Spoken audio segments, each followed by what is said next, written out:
یہ گھبراتا ہے. فی مجالس ذکر، ذکر کی مجالس میں بیٹھ کے دیکھو دل لگتا ہے یا گھبراتا ہے. فی اوقات الخلوہ، تنہائی میں بیٹھ کے دیکھو دل اللہ کے لیے کچھ تڑپتا ہے یا گھبراتا ہے. فإن لم تجدہ فی ہذہ المواطن، اگر تیرا دل قرآن سے گھبرائے، اللہ کی یاد کی مجالس سے گھبرائے، تنہائی میں گھبرائے، تو پھر اللہ سے مانگ، اللہ تجھے دل عطا فرمائے. تیرا دل مر چکا ہے. تنہا بیٹھ نہیں سکتے، گھبرانے لگتے ہیں، کبھی ٹی وی آن کرتے ہیں، کبھی موبائل آن کرتے ہیں، حالانکہ وہ تنہائی اللہ سے بات کرنے کا وقت ہوتا ہے. تو بھائیو، اس مردہ دل کے ساتھ کوئی مر گیا تو موت بڑی خوفناک چیز ہے. موت سے خوفناک کوئی چیز نہیں ہے. اور زندہ دل لے کر اگر موت آ گئی تو موت سے خوبصورت کوئی تحفہ نہیں، اس سے خوبصورت کوئی پیغام کوئی.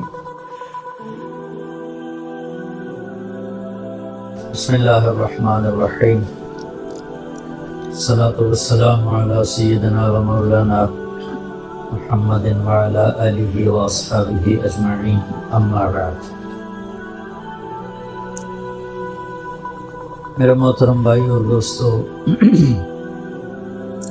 حضرت علی رضی اللہ تعالی عنہ کا فرمان ہے،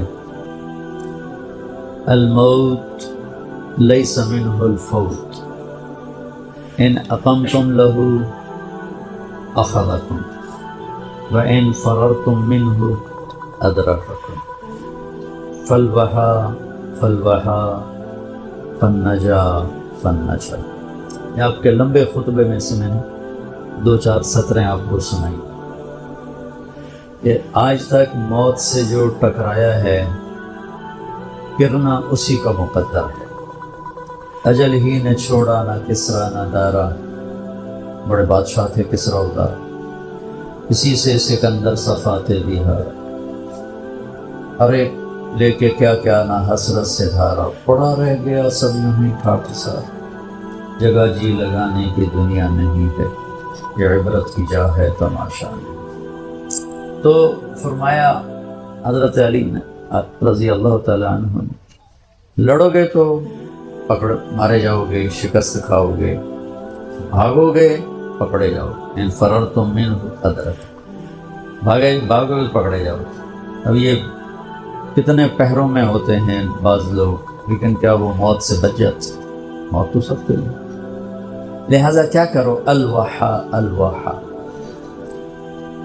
الوحا کا مطلب جلدی کرو، جلدی کرو. کس چیز کی جلدی کرو؟ کا النجا النجا، اللہ کی بارگاہ میں پیش ہونا ہے، وہاں کامیاب ہونے کے لیے کچھ جلدی کرو. اس جلدی میں کیا کرنا ہے؟ تو فرمایا احی قلبک بالموعظہ، دل کو زندہ رکھنا قرآن کے ذریعے سے. جیسے پانی سے گھاس پھول پھل زندہ ہو جاتے ہیں، روح سے ہم زندہ ہیں، تو فرمایا دلوں کی زندگی قرآن سے ہے، قرآن سے دلوں کو زندہ رکھنا. ایک حدیث ساتھ یاد آ گئی، وہ بھی اسی کے ساتھ ایڈ کر کے سناتا ہوں. اطلب قلبک عند 3 مواطن، 3 جگہوں پہ اپنے دل کو دیکھو، لگتا ہے یا گھبرا رہا ہے. عند سماع القرآن، قرآن کے سامنے بیٹھ کے دیکھو دل لگتا ہے یا گھبراتا ہے. فی مجالس ذکر، ذکر کی مجالس میں بیٹھ کے دیکھو دل لگتا ہے یا گھبراتا ہے. فی اوقات الخلوہ، تنہائی میں بیٹھ کے دیکھو دل اللہ کے لیے کچھ تڑپتا ہے یا گھبراتا ہے. فإن لم تجدہ فی ہذہ المواطن، اگر تیرا دل قرآن سے گھبرائے، اللہ کی یاد کی مجالس سے گھبرائے، تنہائی میں گھبرائے، تو سل اللہ ان یمن علیک بقلب فإنہ لا قلب لک، تو پھر اللہ سے مانگ اللہ تجھے دل عطا فرمائے، تیرا دل مر چکا. دل کی 3 بڑی شریانیں ہوتی ہیں. مجھے سٹنٹ پڑا نا، وہ بھائی بھی ڈاکٹر ہے دل کا، تو کافی ساری معلومات اس کے ذریعے سے تھیں، پھر خود سٹنٹ پڑا اور ہو گئے. دل کو سپلائی دینے والی 3 بڑی شریانیں، تو وہ ایک بند ہو تو سٹنٹ ڈالتے ہیں، 2 بند ہو پھر بھی کوشش کرتے ہیں، 3 بند ہوں تو پھر آپریشن ہی کرتے ہیں۔ اور یہ خون دل کو سپلائی دینے والی ہیں، یہ بند ہو جائیں تو موت ہے۔ تو وہ دل جو میرے نبی بتا رہے ہیں اس کی بھی 3 شریان ہیں۔ میں ابھی مجھے وہ مناسبت ایک دم ذہن میں آ گئی، پہلے نہیں تھی، کہ ہمارے ڈاکٹر بتاتے ہیں کہ دل کی مین سپلائی، ویسے تو بہت سی رگیں ہیں لیکن 3 بڑی رگیں ہیں۔ ادھر میں کیا حدیث سنا رہا ہوں کہ دل کے مردہ اور زندہ ہونے کی بھی 3 نشانیاں، یعنی وہ دل جو روحانیت والا ہے اس کے لیے بھی 3 پائپ لائن جا رہے ہیں۔ ایک قرآن ہے، ایک ذکر کی مجالس ہیں، اور ایک تنہائی میں اللہ کی یاد ہے۔ اگر تینوں بند ہیں تو دل مر چکا ہے، وہ چاہے بادشاہ ہے، چاہے RPO ہے، چاہے مولانا ہے۔ اور اگر تینوں زندہ ہیں تو یہ دل صحت مند ہے، نورانی ہے، اور اللہ کا محبوب ہے۔ ان اللہ لا ينظر الى صورکم ولا الى اموالکم، اللہ نہ تمہارے مال دیکھتا ہے، نہ تمہارے پیسے کو، نہ تمہاری شکل کو دیکھتا ہے، ولکن ينظر الى قلوبکم واعمالکم، اللہ تمہارے دل دیکھتا ہے اور تمہارے عمل دیکھتا ہے۔ تو ارشاد فرمایا اگر تیرا دل قرآن میں نہیں لگتا، کتنے لوگ ہیں زندگی بھر قرآن اٹھا کے بھی نہیں دیکھ رہے، بس مردوں کے لیے رکھ دیا ہے، مولوی صاحب آ جائے ختم پڑھ چھڑے۔ محرم میں کوئی حافظ بٹھا دیتے ہیں قبروں پہ، جا بھی ساڑے پیو دی قبر تے قرآن پڑھتے ہیں۔ آپ قل واللہ پڑھن دی توفیق نہیں ہوندی تو حافظہ میں جا کے بایا ہوندہ۔ محرم میں جاتے ہیں نا، ایک رسم ہے، اچھی رسم ہے، قبریں تازہ ہو جاتی ہیں، کچھ بزرگوں کے لیے ایصال ثواب ہو جاتی ہے۔ تو کتنے لوگ ہیں سال ہر سال گزر جاتے ہیں، قرآن اٹھا کے نہیں دیکھتے، ایک رگ تو پوری بند ہو، اللہ کی یاد کی مجالس میں نہیں جاتے، دوسری رگ پوری بند ہو، تنہا بیٹھ نہیں سکتے، گھبرانے لگتے ہیں، کبھی ٹی وی آن کرتے ہیں، کبھی موبائل آن کرتے ہیں، حالانکہ وہ تنہائی اللہ سے بات کرنے کا وقت ہوتا ہے۔ تو بھائیو، اس مردہ دل کے ساتھ کوئی مر گیا تو موت بڑی خوفناک چیز ہے، موت سے خوفناک کوئی چیز نہیں ہے۔ اور زندہ دل لے کر اگر موت آ گئی تو موت سے خوبصورت کوئی تحفہ نہیں، اس سے خوبصورت کوئی پیغام کوئی۔ تو میں علی کی بات عرض کر رہا تھا، احی قلبک بالموعظہ، اس دل کو زندہ کرا کس سے؟ قرآن سے۔ اخبار میں تو روزانہ پڑھتے ہیں ہم، یہ کتنے ڈھیر لگے پڑے۔ تو میرا دل جو زندہ ہوگا وہ قرآن سے ہوگا، وَنَوِّرْهُ بِالْحِکْمَةِ، اور اسے روشن کر، وہ کس سے؟ کا نبی کی باتوں سے، نبوت کے تذکروں سے، نبوت والے اخلاق سے، نبوت نبی کی سیرت سے اس کو زندہ کر۔ وَقَوِّهِ بِالزُّهْدِ، اور دنیا کی بے رغبتی سے اس کو طاقت دے۔ دل کا ٹونک زہد ہے، دنیا کی بے رغبتی۔ وَظَلِّلْهُ بِالْمَوْتِ، اس کی بھی لگام ہے، بے لگامہ ہو جائے تو تباہی پھیر دینا ہے، اس کو لگام چڑھا موت کی یاد کی۔ وَقَرِّرْهُ بِالْفَنَاءِ، اور اس سے اقرار لے کے مر جانا ہے۔ بھائیو، بڑے سے بڑے عدد کو 0 سے ضرب دو تو 0 ہو جاتا ہے، 100 انٹو 0 0، اور ٹریلین انٹو 0 0، 1 خرب ضرب 0 0۔ اللہ کی قسم، ساری زندگی کی عزت، دولت، شہرت، بلندیاں، مرتبے، حیثیتیں، عہدے جب موت سے ضرب کھاتے ہیں 0 ہو جاتے ہیں۔ تھوڑی دیر پہلے وہ مولانا طارق جمیل کہلا رہا تھا، اور 1 سیکنڈ کے بعد ڈیڈ باڈی میت، ڈیڈ باڈی میت۔ اولاد بھی نہیں کہتی، اولاد بھی کہتی میت چاہو، منجی چاہو، ہمارے دیہاتوں میں کہتے ہیں منجی چاہو، میت چاہو۔ 1 سیکنڈ پہلے وہ ہے بادشاہ وقت، اور 1 سیکنڈ کے بعد وہ ڈیڈ باڈی کہلا رہا ہے، اور وہ میت کہلا رہا ہے، اور وہ مردہ کہلا رہا ہے۔ اس ساری زندگی کی کمائیاں جب موت سے ضرب کھاتی ہیں نتیجہ 0 ہو جاتا ہے۔ صرف ایک ہستی ہیں جن سے پوچھا گیا، باقی تو کون پوچھتا؟ وقت لکم میعاد یوم لا تستاخرون عنہ ساعۃ ولا تستقدمون، تم سب کا ایک دن مقرر ہے، وہ آئے گا تمہیں اٹھا کے لے جائے گا۔ تو اس دن اگر اللہ مجھ سے راضی ہے تو میرے لیے موت سے بہتر کوئی تحفہ نہیں، اور اگر اللہ مجھ سے ناراض ہے تو پھر موت سے خوفناک پیغام کوئی نہیں۔ حضرت طلحہ کا انتقال ہوا تو میرے نبی نے ان کے لیے دعا کی، یا اللہ طلحہ جب تیری بارگاہ میں پیش ہو تو اسے دیکھ کے مسکرائے، یہ تجھے دیکھ کے مسکرائے۔ ہمارے نبی پاک صلی اللہ تعالی علیہ وسلم کو اللہ نے اختیار دیا، جتنا رہنا چاہتے ہیں رہ لیں، لیکن موت آپ کے لیے ہے، موت سے پاک صرف آپ کا رب ہے، باقی کوئی نہیں۔ 29 صفر 11 ہجری 632 عیسوی آپ کو سر درد اثر کے بعد شروع ہوا۔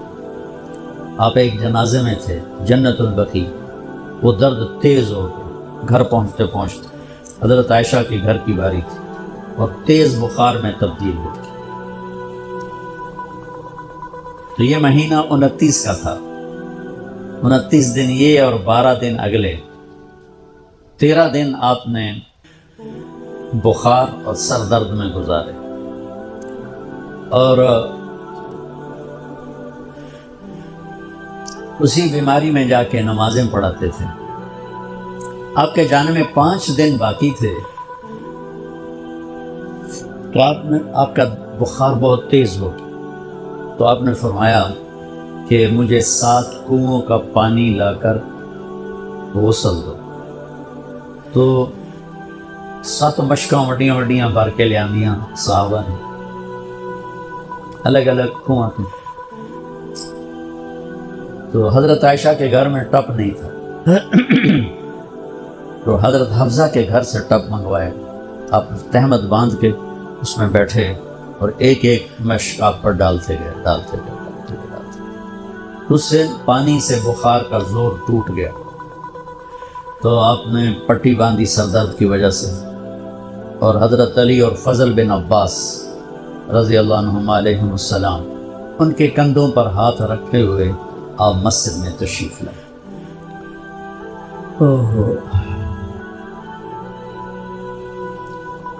اور مسجد بھری ہوئی تھی۔ آپ نے ایک چھوٹا سا بیان دیا، وہ آپ کو سنانا چاہتا ہوں۔ آپ نے فرمایا، لوگوں، میں ایک زمانہ تم میں گزار کے جا رہا ہوں، میں نے کسی کا حق مارا ہو تو مجھ سے لے لو، کسی پہ زیادتی کی ہو تو بدلہ لے لو، کسی کو تھپڑ مارا ہو، سوٹی ماری ہو، بدلہ لے لو، قیامت کے دن میرے اوپر کوئی مقدمہ نہ کر دینا، میں اس دن کی پیشی کو برداشت نہیں کر سکتا۔ جن کی طفیل لوگوں کی پیشیاں معاف ہو جائیں گی، جن کی طفیل حساب شروع ہو، جن کی طفیل کروڑوں اربوں گناہ گار ان کو معافی ملے گی، وہ امت کو کیا پیغام دے کے جا رہے ہیں کہ جب میرے ذمے کوئی ہے تو ہون لے لو، اتھے نہ منگیا جائے۔ آپ نے اس کو اتنا دہرایا کہ صحابہ رونے لگے۔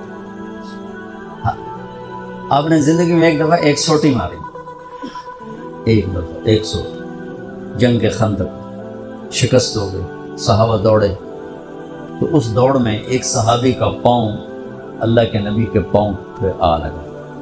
وہ تیزی میں دوڑ رہے تھے، لہٰذا ان کو خیال بھی نہیں آیا، تو آپ کو تکلیف ہوئی۔ پاؤں وہ جنگی جوتا تھا تو تلوار سے بچانے، تو پاؤں تھوڑا سا مسلا گیا، تو آپ نے اس کو چھڑی ماری۔ اس کے جسم پہ زرہ تھی، زرہ تھا، تلوار نہیں چل رہی تھی، سوٹی کی چل رہی، تو آپ نے کہا اوجا تھا نہیں، ارے دیکھ کے تو چلتے، سب نے مجھے تکلیف پہنچائی، اتنا آپ نے کہا۔ وہ دہشت تھی اس وقت، بھاگ رہے تھے، شکست ہو رہی تھی، انہوں نے پیچھے مڑ کے بھی نہیں دیکھا، لیکن کہنے لگے کہ میں نے اپنے دل میں کہا کہ بس سن تیری ہلاکت، اللہ دا نبی تیری وجہ تو تکلیف ہے گیا، انہیں تیری معافی کوئی نہیں۔ ساری رات کہنے لگے مجھے نیند نہیں آئی کہ اب صبح جبریل آئے گا اور آ کر اللہ کا فرمان سنائے گا کہ اس کے لیے یہ سزا ہے، یہ عذاب ہے، کہ اللہ کے نبی مجھے کہہ رہے ہیں تو نے مجھے تکلیف پہنچائی۔ کہ میں سویا نہیں ساری رات۔ فجر کی نماز کے بعد اعلان ہوا جس آدمی کا پاؤں نبی کے پاؤں پہ آیا تھا وہ حاضر ہو جائے، تو کہنے لگے لے بھائی ہو گئی نہ ہوئی گل، آ گیا جبریل لے کے تیری بربادی دا پروانہ۔ تو کہنے لگا میں کانپتا ہوا، ٹانگیں میرا ساتھ نہیں دے رہی تھی، میں کانپتا پہنچا دربار رسالت، تو آپ مجھے دیکھ کے مسکرائے اور فرمایا میرے بھائی کل میں نے آپ کو سوٹی مار دی تھی، اس کی میں نے آپ سے معافی مانگنے کے لیے آپ کو بلایا کہ آپ مجھے معاف فرما دیں، اور اس کے بدلے میں یہ ایک چھوٹا سا ہدیہ آپ کو پیش کر رہا ہوں، آپ کو میں 60 اونٹنیاں گفٹ کرتا۔ این سوٹی ماری اور 60 اونٹنی، یہ پولیس والے بیٹھے ہیں، یہ عوام بیٹھے ہیں، سیاسی لوگ بیٹھے ہیں، کیسے ناجائز کیس کرواتے ہیں، کیسے غلط FIR کٹواتے ہیں، کس طرح جھوٹے گواہ بناتے ہیں۔ ان کو قبر کا اندھیرا یاد ہی کوئی نہیں، ان کو قبر کا جھٹکا یاد ہی کوئی نہیں، اللہ کے سامنے کھڑے ہونے کا احساس ہی کوئی نہیں۔ انہوں ڈھکا دیو، انہوں چھڑا دیو، انہوں بند دیو، انہوں چھڑ دیو۔ یہ بھول نہیں گئے ان کے اوپر ایک اور رب ہے جن کی طفیل جنت کا دروازہ کھولے گا، جن کی طفیل جہنم ٹھنڈی ہوگی پلسرات سے گزرتے ہوئے۔ جی وہ کہہ رہے ہیں میں نے آپ کو چھڑی ماری، معافی چاہتا ہوں، اور یہ 60 اونٹنیاں آپ کو میں گفٹ کرتا ہوں۔ اور آپ فرما رہے ہیں بھائی بدلہ لینا جیسا لے لو۔ سارے رونے لگے، کوئی نہیں بولا۔ آپ نے اتر کے ظہر کی نماز پڑھائی، پھر ممبر پہ آ گئے، پھر اسی بات کو دہرایا، میں نے کسی کا حق مارا ہو، کسی کو تھپڑ مارا ہو، کسی کو سوٹی ماری ہو، کسی پر زیادتی کی ہو، یہ میری جان بھی حاضر ہے، میرا مال بھی حاضر ہے، یہی فیصلہ کرو میرے ساتھ، آگے نہ اٹھانا۔ ایک آدمی کھڑے ہو گئے، یا رسول اللہ آپ نے میرے 3 روپے دیں۔ آپ نے فرمایا ضرور دینے ہوں گے پر مجھے یاد نہیں، ذرا یاد تو کرو۔ کہ یا رسول اللہ آپ کے پاس سائل آیا تھا تو آپ کبھی سائل کو لوٹاتے نہیں تھے کہ نہیں میرے کو ہے کوئی، یہاں تک کہتے تھے وہ فلاں دکاندار سے جا کے ادھار لے لے، جب میرے پاس آئیں گے میں تیرا ادھار چکا دوں، خالی نہیں بھیجتے تھے۔ تو کہنے لگے یا رسول اللہ سائل آیا تھا آپ کے پاس تھے نہیں، آپ نے مجھ سے پوچھا تیرے پاس کچھ ہیں؟ تو میرے پاس 3 درہم تھے، تو آپ نے کہا اس کو دے دے میں تمہیں دے دوں گا۔ ہم نے کہا ہاں یاد آ گیا۔ تو پھر آپ کے گھر میں تو ایک چھٹانگ تیل نہیں تھا کہ ڈیوا بال جائے، تو آپ نے فرمایا اپنے چچا زاد فضل بن عباس، فضل تو میرا یہ قرضہ ذمہ لیتا ہے؟ تو ایک عجیب بات بتاؤں، آپ مقروض کا جنازہ نہیں پڑھاتے تھے، جس کے سر پہ قرضہ ہوتا تھا اس کا جنازہ نہیں پڑھاتے تھے، ساری زندگی خود قرضہ لیا۔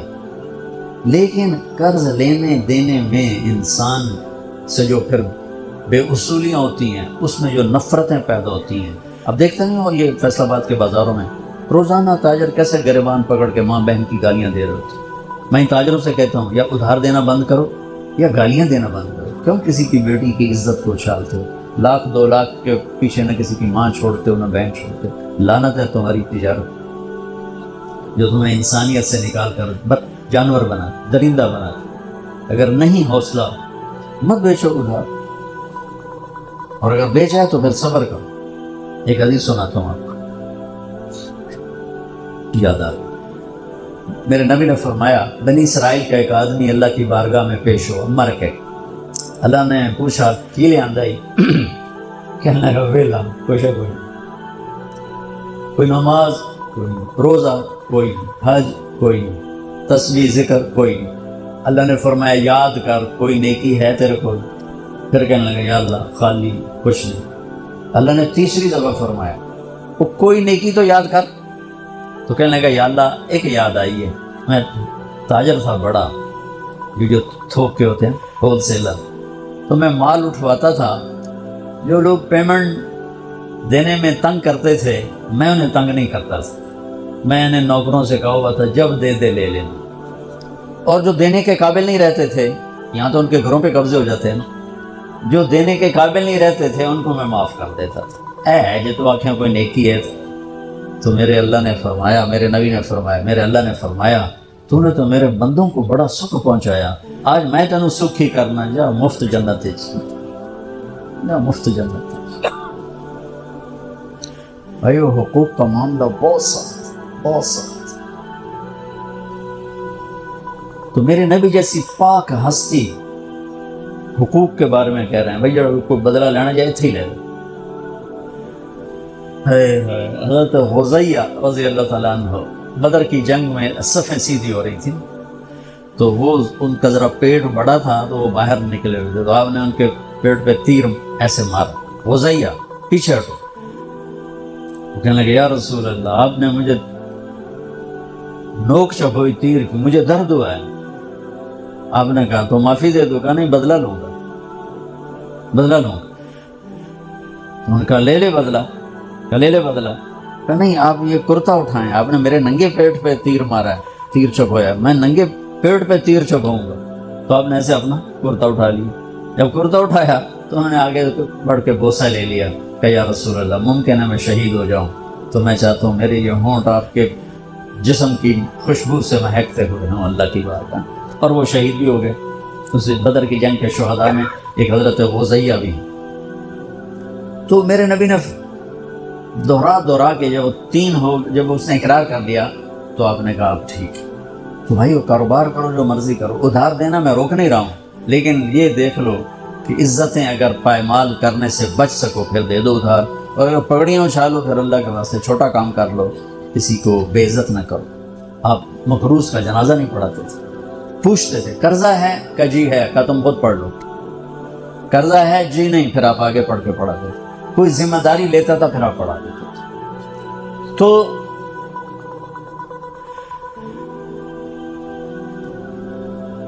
صحابہ حاضر خدمت ہوئے، یا رسول اللہ لگتا ہے جانے کا وقت قریب ہے، تو آپ رونے لگے۔ آپ نے کہا میں تمہیں اللہ کے سپرد کرتا ہوں، اللہ تمہارا ساتھی اور حامی اور ناصر۔ جمعرات کا دن عشاء کی نماز آپ پڑھانے کے لیے اٹھے اور غش آیا اور دوبارہ لیٹ گئے۔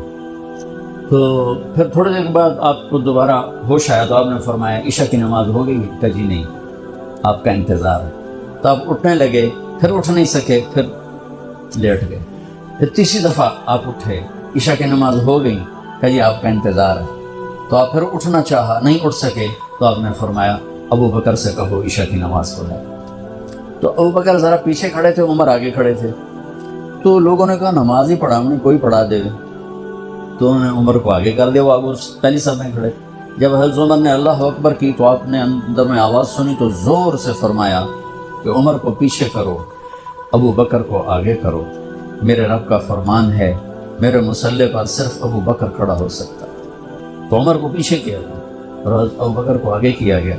تو جمعرات کی ایک نماز عشاء، اور جمعے کی 5، ہفتے کی 5، اتوار کی 5، 15، فجر کی 1۔ تو جمعرات اور پیر کی ایک اور یہ 15، 17 نمازیں آپ نے پڑھائیں اللہ کے نبی کی موجودگی میں۔ تو ہفتے کا دن تھا تو جبریل آئے، یا رسول اللہ مجھے اللہ نے آپ کی خدمت میں بھیجا ہے کہ میں آپ کا حال پوچھ کے ہوں، آپ کا کیا حال؟ تو آپ نے کہا جبریل بڑی تکلیف۔ اتوار کو پھر اللہ کے نبی کی خدمت میں جبریل آئے، یا رسول اللہ مجھے اللہ نے بھیجا ہے میں پوچھ کے ہوں کہ آپ کا کیا حال ہے؟ آپ نے کہا جبریل بڑی تکلیف۔ پیر کے دن، ہفتے کے دن آپ ظہر کی نماز کے لیے حضرت علی اور فضل بن عباس کے کندھوں پہ ہاتھ رکھ کر آپ مسجد میں انٹر ہوئے۔ ابو بکر نماز پڑھا رہے تھے، آپ نے یہاں سے محسوس کیا کہ اللہ کے نبی انٹر ہو رہے ہیں، تو وہ پیچھے ہٹنے لگے۔ تو آپ نے ایسے ہاتھ کا اشارہ کر کے روکا اور ان کی لیفٹ سائڈ بیٹھ کر آپ نے 4 رکعت نماز ظہری عصر ادا فرمائی۔ یہ آپ کی آخری ملاقات تھی اپنی امت کے ساتھ۔ اس کے بعد آپ اللہ کی خدمت کے پاس حاضر ہو گئے۔ پیر کی صبح آپ نے تھوڑا سا دروازہ کھول کے امت کو نماز پڑھتے دیکھا۔ تو جب دروازہ کھولنے کی آواز آئی تو حضرت انس فرماتے ہیں کہ سارے نمازی ایسے بھولے کہ جیسے نماز میں ہم ہیں ہی، اور سارے اللہ کے نبی کو یوں دیکھنے لگے۔ کسی کو یاد ہی نہیں رہے کہ ہم نماز پڑھ رہے ہیں، سب دیکھ رہے ہیں۔ جب آپ نے دیکھا یہ تو نماز میں ہی میری طرف متوجہ ہو گئے اور نماز میں کمی آ رہی، تو آپ نے پھر پردہ گرا دیا۔ یہ آپ کا اور امت کا آخری دیدار تھا۔ تو اشراق کے بعد آپ نے، یہ 7 جون سخت گرمی تھی اور 12 ربیع الاول 632 عیسوی اور 11 ہجری، تو آپ نے اپنی ساری بیگمات کو بلایا۔ حضرت عائشہ فرماتی ہیں میں نصیب والی ہوں کہ مات فی سحری و نحری، اللہ کے آخری نبی میری ٹھوڑی اور سینے کے درمیان اللہ کی بارگاہ میں پیش ہوئے۔ یہ کیفیت تھی میرے نبی کی۔ یہ اس طرح آپ نے اپنی بیگم کے سینے پر سر رکھا ہوا تھا اور اس طرح نیم دراز تھا اس طرح۔ تو آپ نے اپنی ساری بیویوں کو بلایا اور ان سے ملاقات کی، کچھ نہیں بتایا کہ میں جا رہا ہوں۔ اس کے بعد آپ نے بیٹی فاطمہ کو بلایا اور ان سے فرمایا کہ بیٹی میں جا رہا ہوں۔ تو وہ رونے لگی۔ تو ہم نے کہا رو نہیں، سب سے پہلے تو ہی آئے گی مجھے ملنے، 6 مہینے بعد بیٹی کا بھی انتقال ہو گیا۔ پھر آپ نے مولا علی کو بلایا، ان کا سر اپنی گود میں رکھا اور ان کے کمر پہ ہاتھ پھیرتے رہے اور دعا دیتے رہے، دعا۔ یہ سب کچھ بڑے سکون کے ساتھ۔ آخر میں دونوں بچوں کو بولا، حسن حسین، جن میں آپ کی جان اٹکی ہوتی۔ اب فرمایا کرتے تھے میری آنکھوں کی ٹھنڈک، میرے 2 پھول، میری دنیا کی بہار، میرے جگر کے ٹکڑے۔ ایک دفعہ آپ نماز پڑھ رہے تھے، آپ نے نماز لمبی کر دی، سجدہ لمبا کر دی، صحابہ سمجھے کہ آپ فوت ہو گئے، اتنا لمبا سجدہ۔ تو پہلی صف والے عبداللہ بن مسعود فرماتے میں نے سر اٹھا کے دیکھا تو دونوں بھائی آپ کی کمر پہ چڑھے ہوئے اور آپ نے سجدہ لمبا کر دیا۔ کوئی ہمارے بچے ہمارے چڑھتے کمر پر 2 لتر بھی مار دیتے نا پیچھے، میرے نبی نے لمبا سجدہ کیا۔ تو عبداللہ بن مسعود آگے بڑھ کر ان کو اتارنے لگے، ویسے ہی سجدے سے تھوڑا سا اوپر ہو کر۔ تو جب آپ نے دیکھا ادھر سے بغلوں سے آپ کو ہاتھ نظر آیا تو یہ مجھے دیکھو، آپ نے یوں کیا، دیکھو یوں، یا اس طرف سے یوں کیا کہ نہیں ایسے یہ نہیں کرنا۔ دونوں بھائی اوپر بیٹھ کے کھیلتے رہے اور میرے نبی سجدے میں پڑے رہے۔ جب وہ خود اترے پھر آپ نے سجدے سے سر اٹھایا اور سلام پھیرتے ہی ان دونوں کو گود میں لے کے فرمایا کہ ابی ہما و امی لا تودعہما، میرے ماں باپ ان پر قربان، انہیں کچھ نہ کہا۔ تو آگے آپ دیکھ رہے تھے کہ کیا کچھ ہونے والا ہے۔ ایک کا سر کٹ کے نیزے پہ جائے گا، ایک زہر میں تڑپ تڑپ کے جان دے گا، تو انہیں کچھ نہ کہا۔ یہ میرے پھول ہیں، یہ میری بہار ہیں، جو ان سے پیار کرے گا اللہ ان سے پیار کرے، جو ان سے بغض رکھے گا اللہ ان سے بغض رکھے گا۔ اللہ میں ان سے محبت کرتا ہوں، تو بھی ان سے محبت کر، جو ان سے دشمنی رکھے تو ان سے دشمنی رکھ، جو ان سے پیار کرے تو ان سے پیار کر۔